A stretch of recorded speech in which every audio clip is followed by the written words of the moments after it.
that's the first time people actually really noticed me at all as an actress. You know what I mean? I think that it was a really high-profile project, and it got a lot of recognition. Did really well at the box office in the first few weeks. You know, against like I think Jim Carrey, which opened really big for the first time that week as well. So it was a really good time. It was a good time. I mean, I would say that kind of figuratively speaking put me on the map.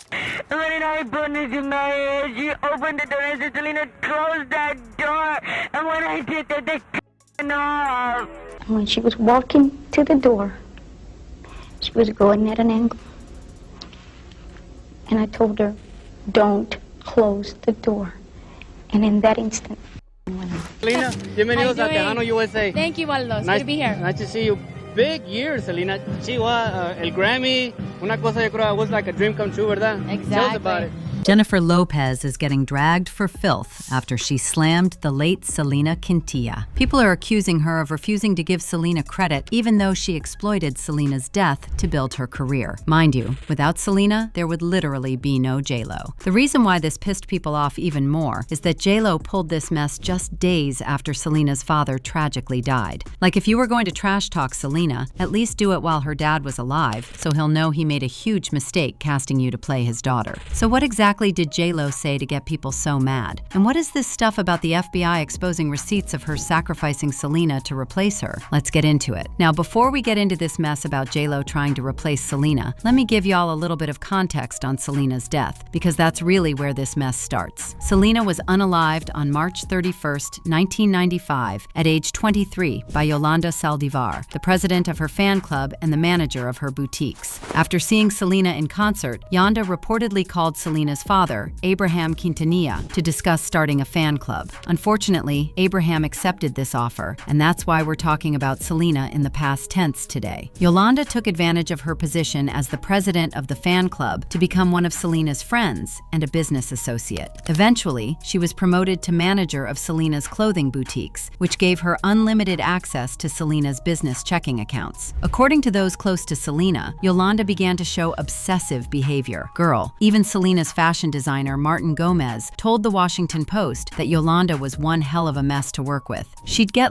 very angry if you crossed her. She would play so many mind games, say people had said things they hadn't said. So many things would happen to the clothing I was working on. I knew that I had finished a certain piece, but I would come back from a trip to New York and the hems would be ripped out. It was very strange. The last call I had with Selena, I told her to be careful, Gomez recalled. It was very weird. I was very afraid of Yolanda, but I never thought she would hurt Selena. I never thought it would come to this. Things took a turn in early 1995 when Selena's father became suspicious that Yolanda was embezzling money after several employees informed him that they had overdue payroll payments. Yolanda was basically spending all the money while multiple employees went months without getting paid. After a heated confrontation between Yolanda, Abraham, Selena herself, and her sister Suzette, they decided to fire her. But guess what? Instead of just taking accountability and moving on, Yolanda started plotting how to avenge the whole thing. So 2 days after she got fired, she applied for a permit to purchase a gun from a shop in San Antonio. At the time, she told the gun store employees that she was getting it to protect herself against the family members of some mentally ill people she had worked for in the past. Anyway, fast forward to March 31st, Selena agreed to meet Yolanda at a Days Inn motel to retrieve various financial records that Yolanda still had in her possession. However, during their meeting, Yolanda delayed handing over the papers, claiming that she had been SA'd the night before. Selena didn't believe any of this, but remember, they were very close at some point, so she gave Yolanda the benefit of the doubt by taking her to the hospital to confirm if she was really SA'd. But to absolutely no one's surprise, doctors found no evidence of SA.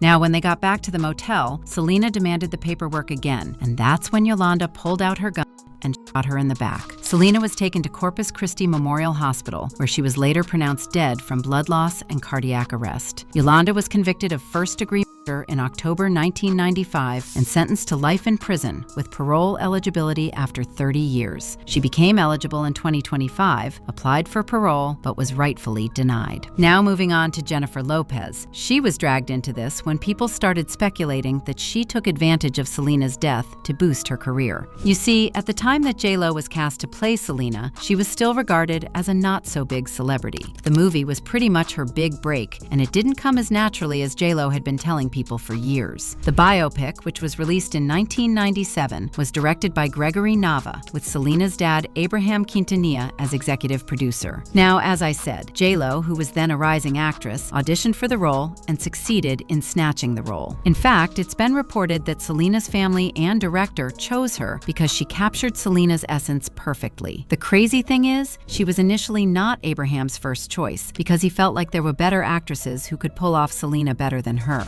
But J.Lo somehow managed to get him to change his mind and side with the director so she could get the role. That's how desperate she was to play Selena. She obsessively started trying so hard to be like Selena. She watched and studied every single tape of Selena that she could find, met the family, even went as far as living in Selena's home and sleeping in her bed. This was beyond just preparation for J.Lo. At some point, her behavior hinted more at her trying to replace Selena than her just preparing for the movie. Great job. Thank you. Really great job. Was it hard for you to do this role? Because I heard that the family was there every day the experts watching. were there every day.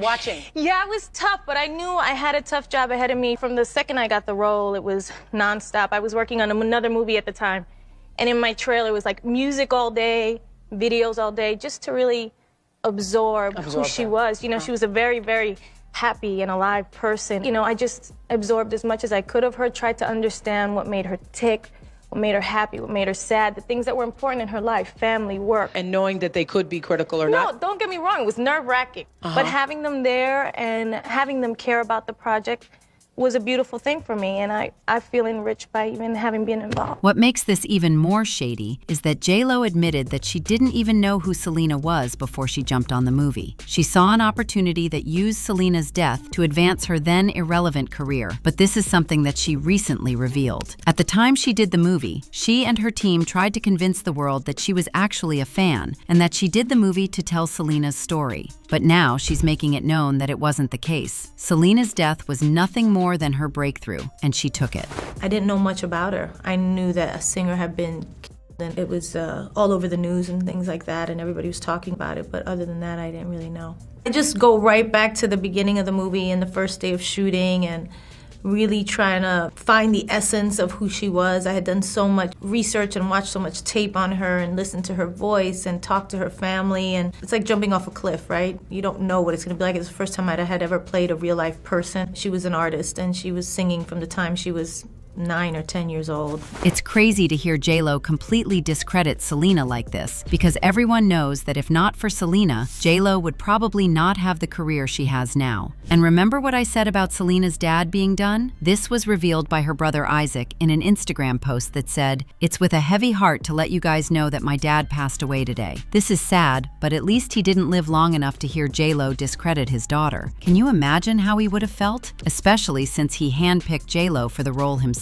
As usual, people had their thoughts, like this person who said, "Sometimes I feel she tries to discredit Selena for her come-up in fame. She know damn well she was singing at 6 years old, not 9 or 10. She literally watched hours of concerts and tapes of her and was around her family the whole time they filmed the movie. Humble yourself, J.Lo. Yes, you slayed the movie, but without Selena passing, there would be no you in music." Another person said, "But wait, J.Lo did say in an interview that she was home when it came up on the news about Selena." And J.Lo said, "I looked up to Selena because she gave me an identity that I saw myself on stage when she would perform. I saw myself." And now she didn't know who Selena was? But now I want to know your thoughts. What do you think of J.Lo getting slammed for denying Selena? And do you really think J.Lo planned to be Selena's replacement? Let me know your thoughts in the comments section below. And don't forget to click here to watch this other messy video.